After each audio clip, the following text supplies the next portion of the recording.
নমস্কাৰ এছামিজ কানেকশ্যনলৈ আপোনালোক সকলোকে স্বাগতম জনাইছোঁ। আজি আমি আলোচনা কৰিম অসমীয়া ব্যাকৰণৰ এটি গুৰুত্বপূৰ্ণ টপিকছ, সেয়া হ'ল নতবিধি আৰু শতবিধি। অৰ্থাৎ নতবিধিত দন্ত্যান্ন কেনেকৈ মধ্যাহ্নলৈ পৰিৱৰ্তন হয় আৰু শতবিধিত দন্ত্যাশ কেনেকৈ মধ্যাহ্নলৈ পৰিৱৰ্তন হয় সেই সম্পৰ্কে আজি আপোনালোকৰ সৈতে আলোচনা কৰিম। আশা কৰোঁ ভিডিঅ'টি চাই আপোনালোকে নিশ্চয় উপকৃত হ'ব। এই ভিডিঅ'টি চোৱাৰ পিছত আপোনালোকে যিবোৰে CTET আৰু DLEDৰ প্ৰৱেশ পৰীক্ষা দিবৰ কাৰণে সাজু হৈছে, লগতে যিসকলে স্নাতক আৰু স্নাতকোত্তৰ পাঠ্যক্ৰম পঢ়ি আছে তেওঁলোকৰ সুবিধা হ'ব। লগতে যিবোৰে HS আৰু HSLC পঢ়ি আছে তেওঁলোকৰ বহুত সুবিধা হ'ব। গতিকে পলম নকৰি আগবাঢ়িছোঁ আজিৰ ভিডিঅ'টিৰ মূল বিষয়লৈ। নতবিধি কাক বোলে? অসমীয়া ভাষাৰ ব্যাকৰণত যি বিধি বা নিয়ম মতে দন্ত্যান্নই মধ্যাহ্নৰ ৰূপ লয় বা পৰিৱৰ্তন হয় তেন্তে তাক নতবিধি বুলি কোৱা হয়। তলত নতবিধিৰ নিয়মসমূহ বহলাই আলোচনা কৰা হ'ল। যেনে ১ নম্বৰ, এটা পদৰ ভিতৰত যদি ৰি, ৰ আৰু মূৰ্ধন্যাসৰ পিছত দন্ত্যান্ন থাকে তেন্তে সেই দন্ত্যান্ন সদায় মূৰ্ধন্যলৈ পৰিৱৰ্তন হয়।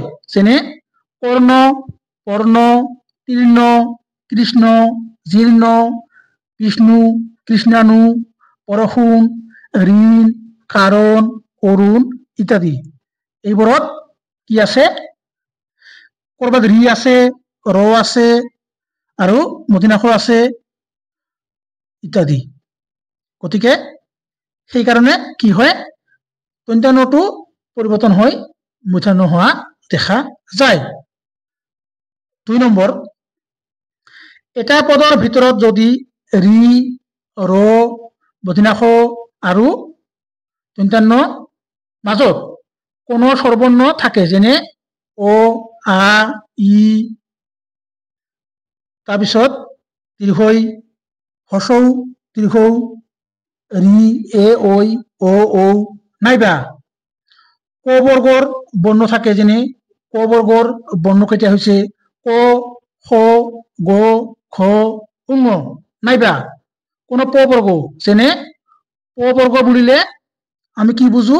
প, ফ, ব, ভ, ম, নাইবা অন্তঃ ৱ আৰু হ থাকে, তেন্তে সেই দন্ত্যান্নটো সদায় পৰিৱৰ্তন হৈ কি হয়? মূৰ্ধন্য হয়। যেনে হৰণ, পূৰণ, ৰাৱণ, গ্ৰহণ, কৃপণ, পাষাণ, ৰুক্মিণী, কৰুণ, নাৰায়ণ, ব্ৰাহ্মণ ইত্যাদি। আপোনালোকে চাইছেনে? ক'ৰবাত ৰি আছে, ক'ৰবাত ৰ আছে, ক'ৰবাত ন আছে ইত্যাদি। ক'ৰবাত কি আছে? হ আছে, যেনে ব্ৰাহ্মণ, হ আছে, নাৰায়ণ ইত্যাদি।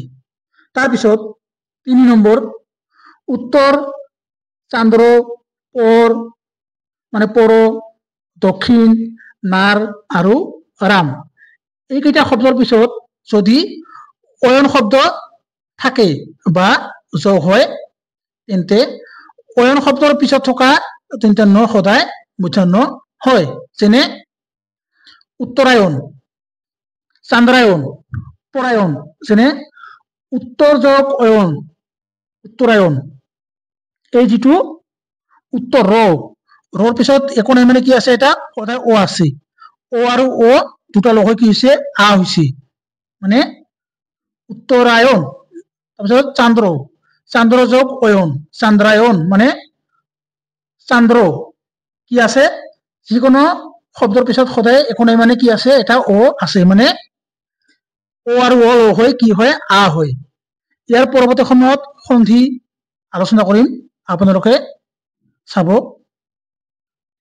তাৰপিছত ক বৰ্গৰ কোনো বৰ্ণৰ লগত মানে ক বৰ্গ কেইটা হৈছে ত, থ, দ, ধ, মূৰ্ধন্য। এই ত বৰ্গৰ কোনো বৰ্ণৰ লগত যদি দন্ত্যান্নযুক্ত হয় মানে দন্ত্যান্ন যোগ হয়, তেন্তে সেই দন্ত্যান্ন সদায় কি হয়? মূৰ্ধন্য হয়। যেনে ঘণ্টা, কণ্টক, কণ্ঠ, পিণ্ড, বিষণ্ণ, অণ্ড, খণ্ড, দণ্ড, মুণ্ড, পণ্ডিত। কি হৈছে ইয়াত এই যিটো ঘণ্টা এনে মানে কি দন্ত্যান্নৰ সলনি কি হৈছে? লগ হৈ মূৰ্ধন্য হৈছে। কণ্টক, এনেকুৱা বহুত শব্দ আছে, আপোনালোকে নিশ্চয় চাব পাৰিব অভিধানত। তাৰপিছত পৰ, পূৰ্ব আৰু অপৰ আদি শব্দৰ লগত যদি অহন শব্দ যোগ হয়, তেন্তে অহন শব্দত থকা দন্ত্যান্ন সদায় মূৰ্ধন্য হয়। এই যিটো অহন, এই অহন এইটো হৈছে দন্ত্যান্ন। কিন্তু যেতিয়া দুটা যোগ হৈছে, যোগ হোৱাৰ লগে লগে কি হৈছে? পৰাহ্ন। এইটো হৈছে এনেকুৱা হৈছে, এইটো আছিল দন্ত্যান্ন, কিন্তু পিছত আহি কি হৈছে? ইয়াত যেতিয়া লগ হৈছে, লগ হোৱাৰ লগে লগে হৈছে কি? মূৰ্ধন্য হৈছে। তাৰপিছত পূৰ্ব যোগ অহ্ন, পূৰ্বাহ্ন, অপৰ যোগ অহ্ন, অপৰাহ্ন ইত্যাদি। তাৰপিছত অক্ষ শব্দৰ পিছত থকা উহনি শব্দৰ দন্ত্যান্ন সদায় মূৰ্ধন্য হয়। যেনে অক্ষ যোগ উহনি, অক্ষ উহনি। ইয়াত কি আছিল? দন্ত্যান্ন আছিল, কিন্তু ইয়াত আহি কি হৈছে? মূৰ্ধন্য হৈছে। তাৰপিছত সূৰ্প শব্দৰ পিছত যদি ন শব্দ থাকে, তেন্তে ন শব্দৰ দন্ত্যান্ন সদায় মূৰ্ধন্য হয়। যেনে শূৰ্পণ খা, সূৰ্প যোগ ন যোগ খা, শূৰ্পণ খা। তাৰপিছত পৰ, পৰা, পৰি আৰু নিৰ, এইকেইটা উপসৰ্গৰ পিছত থকা নম আৰু নি ধাতুৰ দন্ত্যান্ন সদায় মূৰ্ধন্য হয়। যেনে প্ৰণাম, পৰিণাম, পৰিয়ন, নিৰ্ণয় ইত্যাদি। ইয়াত টকা দিছো, টকা মানে কি? যিটো মই ধাতু বুলি কৈছো, এই ধাতু সম্পৰ্কে মই ইয়াত টকা দিছো। ক্ৰিয়াৰ মূলকে ধাতু বুলি কোৱা হয়। যেনে তেওঁ বাতৰি কাকত পঢ়িছে, ইয়াত পঢ়িছে হৈছে ক্ৰিয়া। এই ক্ৰিয়াপদৰ পৰা যদি পঢ়িছে পৰা ইছে যদি আমি কি কৰি দিওঁ? আঁতৰাই দিওঁ, যে কি হ'ব? পৰ। এইটো হৈছে ধাতু, ইয়াকে কোৱা হয় ধাতু। ইয়াৰ পৰৱৰ্তী সময়ত ইয়াৰ ওপৰতো ভিডিঅ' লৈ আহিম। এতিয়া আহিছো ৮ নম্বৰ। ঔষধি আৰু দীৰ্ঘবাচক শব্দৰ পিছত যদি পণ শব্দ যোগ হয়, তেন্তে পণ শব্দৰ দন্ত্যান্ন সদায় মূৰ্ধন্য হোৱা দেখা যায়। যেনে দুৰ্বাবন, পদৰী বন, হৰিদ্ৰা বন ইত্যাদি। ইয়াত যিটো বন, এই বন শব্দ যেতিয়া ইয়াত আহিছে, তেতিয়া কি হৈছে? দন্ত্যান্নটো সলনি হৈ মূৰ্ধন্য হোৱা দেখা গৈছে। তাৰপিছত ৰকাৰান্ত আৰু মূৰ্ধন্যাক্ষকাৰান্ত শব্দৰ লগত যদি পাণ শব্দ যোগ হয়, তেন্তে পাণ শব্দৰ দন্ত্যান্ন সদায় মূৰ্ধন্য হয়। যেনে ক্ষীৰপান, বিষপান। আপোনালোকে মনত ৰাখিব, যিটো পাণ, পাণ শব্দত থকাৰ লগে লগে আপোনালোকে গম পাব যে ইয়াত কি হৈছে? নতবিধিৰ নিয়ম কি হৈছে? ফল হৈছে, মানে নতবিধিৰ নিয়ম ইয়াত কাম কৰিছে। তাৰপিছত কিছুমান বিদেশী শব্দ আছে বা বিদেশী নাম আছে, এই বিদেশী নামৰ আগত সদায় কি হয়?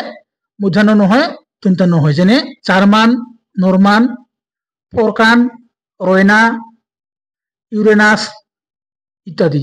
ৰয়না মানে এই যিবোৰ ধান খেতিৰ কাৰণে ব্যৱহাৰ কৰা হয়। কিছুমান শব্দ আছে যিবোৰ স্বভাৱতে অৰ্থাৎ স্বাভাৱিকতে মানে নিজে নিজে মোজা নোহোৱা দেখা যায়। যেনে বাণিজ্য, বণিক, পানী, পিনা, পেনু, পাণ, কণিকা, কংকণ, অনু, গৌণ, পূৰ্ণ, ফণা, নিপুণ, পানী, কল্যাণ, লৱণ, মণি, মাণিক্য, কণ, গুণ, চিকুণ, খনিত, এই যিটো খনিত কুঁৱৰী নাটক, কণ, পণ, চাণক্য, ঘূণ, কণ, পুণ্য ইত্যাদি। এইবোৰ হৈছে কি নিজে নিজে ব্যৱহাৰ হয়। এইবোৰ আপোনালোকে মনত ৰখাৰ কাৰণে এটা ট্ৰিক বনাই ল'ব পাৰে। মই টেট পৰীক্ষাৰ সময়ত এটা ট্ৰিক বনাই লৈছিলোঁ, আপোনালোকে ল'ব পাৰে। এতিয়া আহিছোঁ ছদ্মবেশী। অসমীয়া ভাষাৰ ব্যাকৰণত যিদৰে নতবেশীৰ নিয়ম অনুযায়ী দন্ত্যান্বয় মধ্যাহ্নৰ ৰূপ লয় অথবা পৰিৱৰ্তন হয়, ঠিক সেইদৰে ছদ্মবেশীত দন্ত্যাক্ষৰে মূৰ্ধন্যাক্ষৰ ৰূপ লোৱা দেখা যায় অথবা পৰিৱৰ্তন হয়। এনেদৰে যি বিধি বা নিয়ম মতে দন্ত্যাক্ষৰে মূৰ্ধন্যাক্ষৰ ৰূপ লয় বা পৰিৱৰ্তন হয়, তেন্তে তাক ছদ্মবেশী বুলি কোৱা হয়। মানে দন্ত্যান্ন যেনেকৈ মূৰ্ধন্য হয়, ঠিক তেনেকৈ দন্ত্যাক্ষৰতো কি হয়, মূৰ্ধন্যাক্ষৰ হোৱা দেখা যায়। কিন্তু আমি যেতিয়া কওঁ, আমি ক'লে তাত আমি কোনো ধৰণৰ ৰুল ফলো নকৰোঁ, কিন্তু যেতিয়া আমি লিখিব লাগে, লিখাৰ লগে লগে আমাৰ কি আহে, ৰুল আহি যায়, নহ'লে আমাৰ নম্বৰ পৰীক্ষাত কম দিয়ে। তলত ছদ্মবেশীৰ নিয়মসমূহ আলোচনা কৰিলোঁ।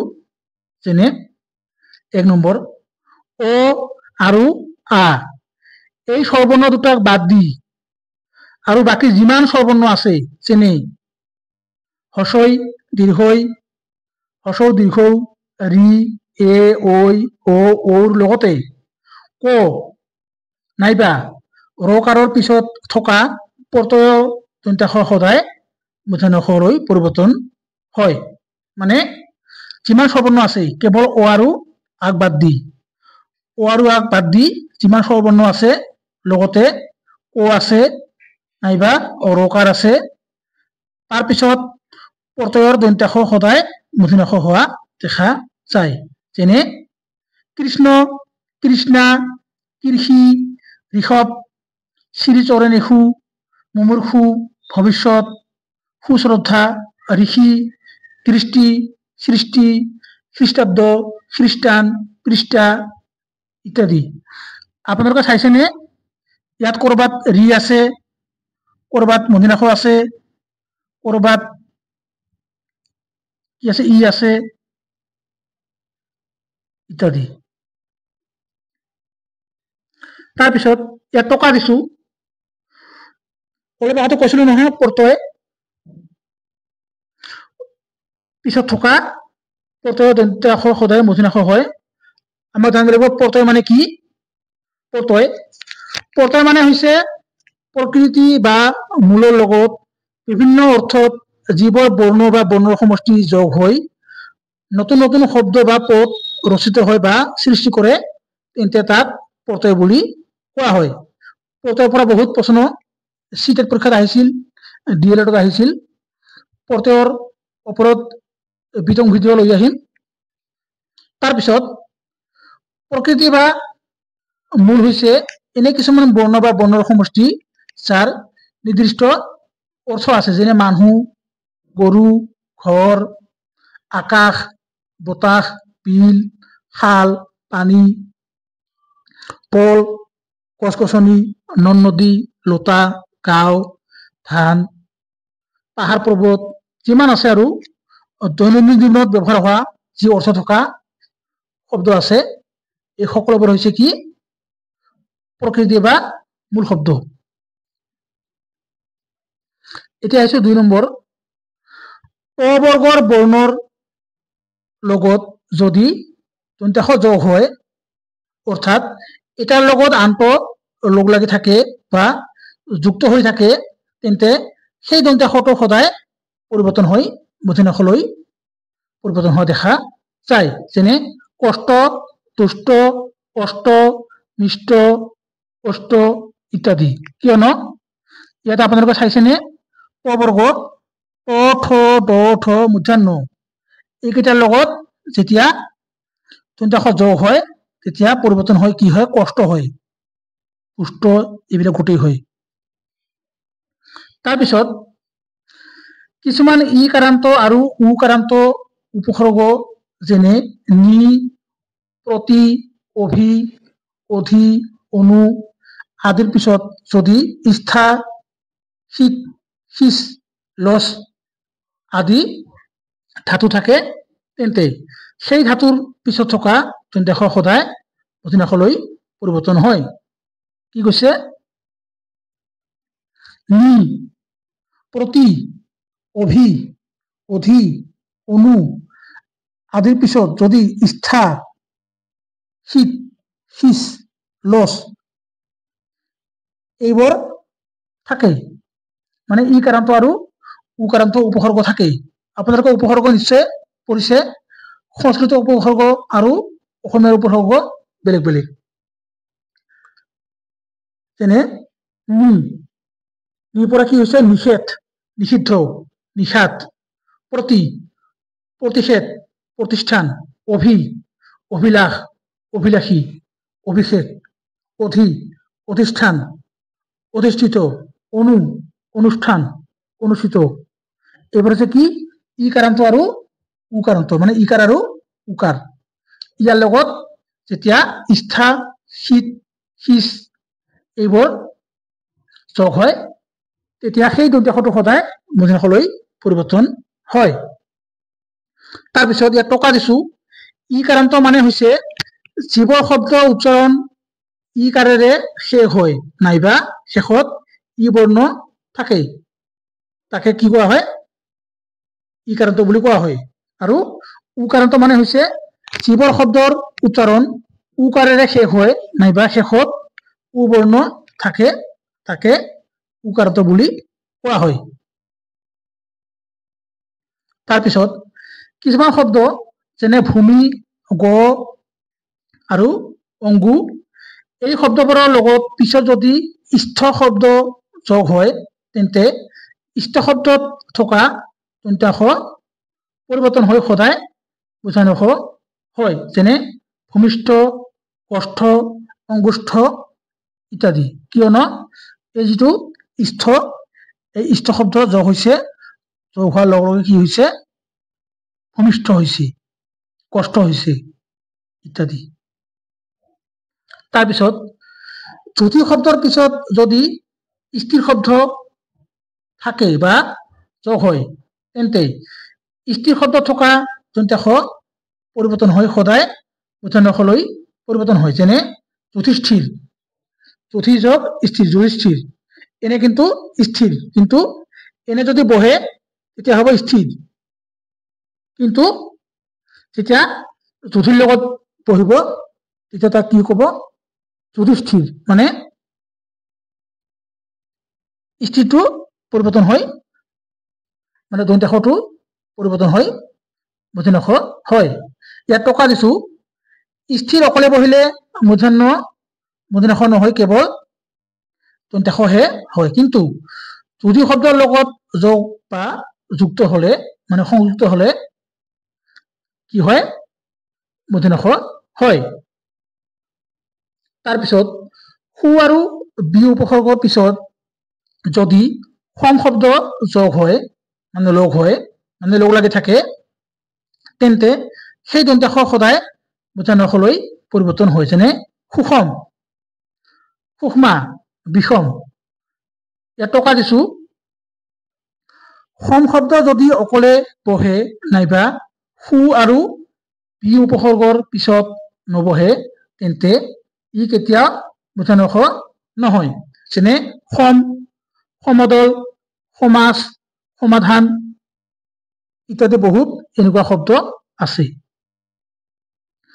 তাৰপিছত হবিষ আৰু চাখুষ এই শব্দ দুটাৰ পিছত যদি পতে যোগ হয় তেন্তে হবিষ আৰু চাখুষ শব্দৰ পিছত থকা দন্ত্য পৰিৱৰ্তন হৈ সদায় মূৰ্ধন্য হোৱা দেখা যায় যেনে হবিষ্য চাখুষ ইত্যাদি ইয়াত যিটো তন্ত্যাংশ আছে ই পৰিৱৰ্তন হৈ কি হৈছে মূৰ্ধন্য হৈছে তাৰপিছত কিছুমান শব্দত স্বভাৱতে অৰ্থাৎ স্বাভাৱিকতে মানে নিজে নিজে মূৰ্ধন্য হোৱা দেখা যায় যেনে ভাষা বৰ্ষা হৰ্ষ দহ বিষাদ বিষয় শোষণ তখন পখন শোষণ ৰস ৰসন পুৰুষ কৃষক ঔষধ পুষ্প যেনে পুষ্পাঞ্জলি ভীষ্ম গ্ৰীষ্ম বিশেষ বিশেষ্য বিশেষণ কৰ্ষণ বৰ্ষণ ঘৰ্ষণ খৰচ পাখণ্ড তহ বৃষ তহ বিষ তৃষ্ণা কলুষ ইত্যাদি এইবোৰ শব্দ কি হয় কোনো শতবিধি নিয়ম নাখাতে মানে নিজে নিজে হয় এইখিনিতে আপোনালোকক জনাও যে এই যিটো নত্যবিধি আৰু সত্যবিধি আমি যেতিয়া মুখেৰে উচ্চাৰণ কৰো তাত কোনো ধৰণৰ নিয়ম নাখাতে কিন্তু আমি যেতিয়া পৰীক্ষাত লিখা আৰম্ভ কৰো তেতিয়া আমাৰ নিয়মখিনি জানিব লাগে নহলে পৰীক্ষাৰ নম্বৰ কাটি দিয়ে আৰু ভুল হোৱা দেখা যায় গতিকে এইখিনি আছিল আজিৰ ভিডিঅ'টিৰ মূল বিষয় আশা কৰো ভিডিঅ'টি চাই আপোনালোকে নিশ্চয় উপকৃত হ'ব যদি ভিডিঅ'টি চাই ভাল পাইছে তেনেহলে চেনেলটি সাবস্ক্ৰাইব কৰিব লগতে আপোনালোকৰ যিবোৰ বন্ধু বান্ধৱীয়ে সিটেট ডিএলএড পিডিএমটি টেষ্ট দিবলৈ সাজু হৈছে তালৈও শ্বেয়াৰ কৰি দিব কিয়নো ইয়াৰ পৰৱৰ্তী সময়ত যিমান টপিকছ আছে গুৰুত্বপূৰ্ণ সকলো আলোচনা কৰিম গতিকে শেষত আপোনালোক সকলোকে বহুত বহুত ধন্যবাদ জয় অসম